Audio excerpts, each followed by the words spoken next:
Imagine standing before an ancient diagram. 10 luminous spheres connected by 22 mysterious pathways, floating in darkness. What if I told you this isn't just another esoteric symbol, but a cosmic code that unlocks the hidden architecture of both universe and mind? For centuries, initiates have guarded this secret map, some claiming it reveals the direct telephone line to God, others using it to construct elaborate magical systems that still influence modern occultism. The Tree of Life, a mystical blueprint that might be the most powerful organizing system ever conceived. In the shadowy chambers of medieval Spain, Kabbalistic masters traced these patterns with trembling fingers. But what began as Jewish mysticism would eventually transform into something far more universal, becoming the hidden framework behind the enigmatic tarot cards, ceremonial magic rituals, and even influencing pioneers of modern psychology. What we're about to uncover goes beyond religion or spirituality. It's a journey through the very structure of consciousness itself, from the highest divine realms to the 22 pathways that might correspond to the major arcana cards you've seen, but never truly understood. This cosmic map has survived persecution, war, and time itself. Only those who follow this journey to its conclusion will discover how this medieval diagram became the secret backbone of Western esoteric tradition, and why some of history's greatest minds believed it contained the master key to unlocking reality itself. The Tree of Life emerges from Kabbalah, the esoteric tradition of Jewish mysticism, claiming to reveal the hidden dimensions of sacred texts and reality itself. Picture ancient scholars in medieval Toledo, their faces illuminated by candlelight, mapping territories beyond physical perception. These weren't just religious devotees, they were cosmic cartographers creating a universal filing system for everything. But what exactly is this mysterious diagram? Imagine 10 luminous spheres, called Sephiroth, arranged in 3 columns connected by 22 pathways. Each sphere represents a different divine attribute or cosmic principle, from Kether, the crown at the top, representing the unknowable essence of divinity, to Malkuth, the kingdom, at the bottom, symbolizing our physical reality. Between them lies everything else.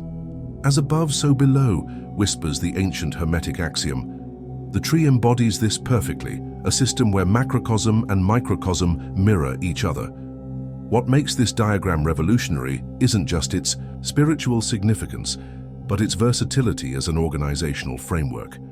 Like an ancient cosmic filing cabinet, it provides places for categorizing literally everything in existence.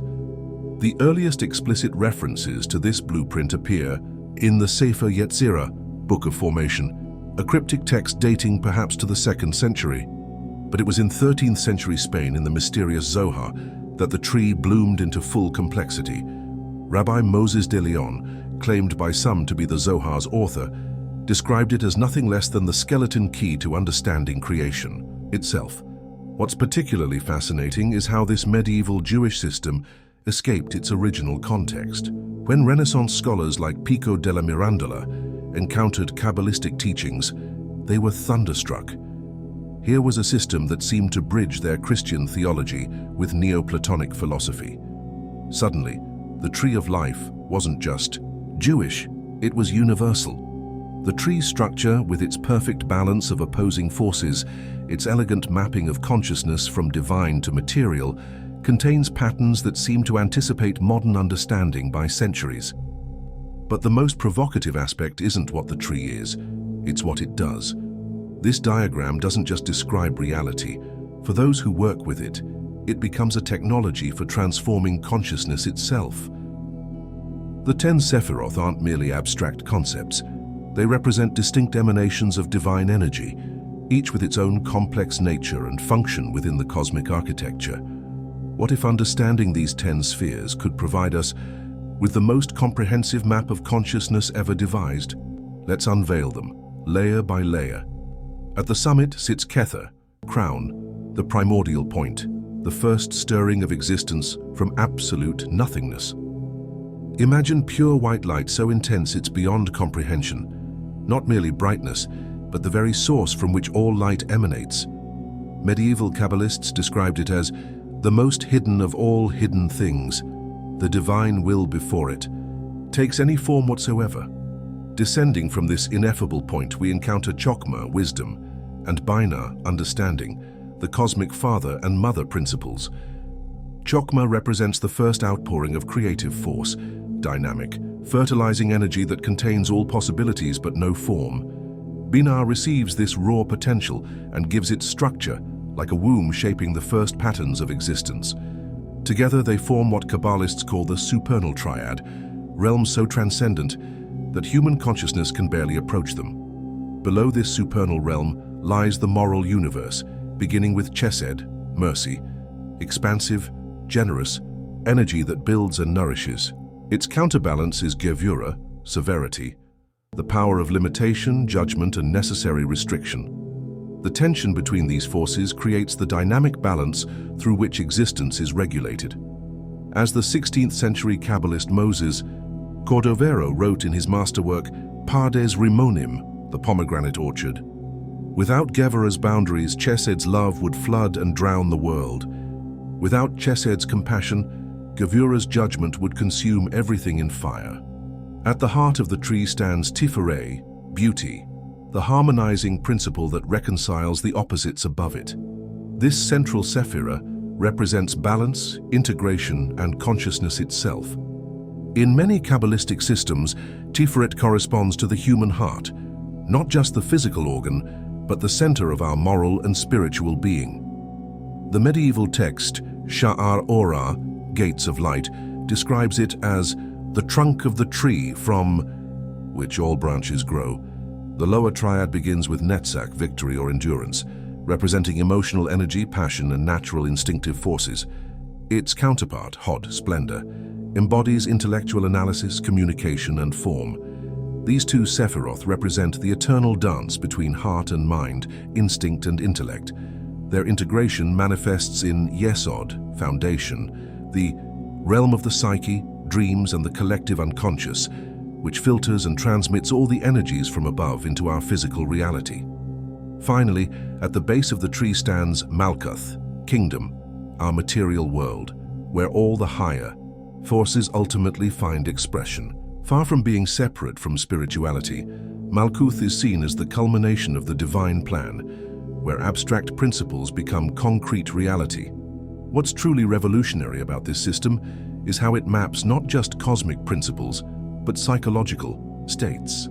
Each sephira represents a mode of consciousness we can experience. Dion Fortune, in her seminal work, The Mystical Kabbalah, described the tree as a compendium of science, psychology, philosophy, and theology. When we understand that Gevura corresponds to our capacity for discipline and discernment, or that Netzach relates to our emotional drives, the tree becomes a practical tool for self-understanding. Even more fascinating are the 22 paths connecting these spheres, each associated with a Hebrew letter and a specific type of transition between states of consciousness. The path between Malkuth and Yesod, for instance, represents the threshold between waking consciousness and the dream world, while the challenging path between Tiferet and Kether symbolizes the mystic's direct approach to the divine center. The 13th century Kabbalistic text, Sefer HaBahir, describes these pathways as channels through which the divine light flows, but they're also roadmaps for consciousness itself. Each path represents a specific type of experience or transformation, from the ecstatic revelations symbolized by the path of Gimel to the confrontation with mortality, represented by the path of Nun. What if this medieval system anticipated modern psychology's understanding of different states of consciousness by centuries? The Zohar's description of how consciousness moves between different Sephiroth bears striking resemblance to how we now understand the interaction between different neural networks in the brain. As neuroscientist Andrew Newberg observed in his Studies of Meditation and Mystical States, the brain seems to operate in distinct modes that correspond remarkably well to traditional mystical maps of consciousness. As we descend from the heights of Kabbalistic abstraction, we discover perhaps the most intriguing twist in our journey: how this ancient Jewish mystical system became the backbone of Western esoteric tradition through an unexpected vehicle. The tarot picture Paris in the late 18th century, where a French occultist named Eliphas Lévy made a revolutionary connection. The 22 pathways of the Tree of Life, each associated with a Hebrew letter, aligned perfectly with the 22 cards of the tarot's major arcana. This wasn't mere coincidence. Levi proposed that the tarot was actually a pictorial representation of the tree's pathways, a book of wisdom disguised as a deck of cards to escape religious persecution. The Fool's Journey Through the Major Arcana suddenly became a map of spiritual ascent up the Tree of Life. The Magician card corresponded to the path of Beth, representing the first conscious wielding of will. The High Priestess aligned with Gimel, the pathway to the highest feminine mysteries of Binah. The Empress embodied Daleth, the doorway between wisdom and understanding. Each card wasn't just a symbol, but a gateway to experiencing the specific energies of these cosmic pathways. As British occultist A.E. Waite wrote while designing the now famous Rider-Waite Tarot deck, "The true tarot is symbolism. It speaks no other language and offers no other signs." What if these symbols weren't arbitrary, but carefully encoded keys to the same universal patterns mapped by the Tree of Life? This synthesis reached its apex in the Hermetic order of the Golden Dawn, where figures like MacGregor Mathers and Aleister Crowley developed elaborate systems mapping colors, angels, divine names, and astrological correspondences onto the tree. Their ceremonial magic utilized the tree as an organizational framework for literally everything, from planetary energies to elemental forces, from Egyptian deities to parts of the human soul. What makes this remarkable is how the tree transformed from a specifically Jewish mystical system into a universal framework adopted by traditions that would seem entirely unrelated. As W.B. Yeats, himself a Golden Dawn initiate, observed, "The mystical life is the center of all that I do, and all that I think, and all that I write." Perhaps most fascinating is how psychological interpretations have brought the tree full circle. Carl Jung's student Israel Regardie, after publishing the previously secret Golden Dawn materials, spent decades demonstrating how magical rituals based on the tree could be understood as sophisticated psychological techniques for integrating the unconscious. The tree had evolved from a mystical diagram to a practical tool for psychological development. What if this ancient map continues to evolve? As we develop new understandings of consciousness, quantum reality, and information theory, the tree offers a framework flexible enough to incorporate them. Like Jorge Luis Borges's Aleph, the point containing all other points, the Tree of Life seems to expand to accommodate whatever we discover about ourselves and our universe. Hit subscribe for more mysteries that challenge the boundaries between ancient wisdom and modern understanding.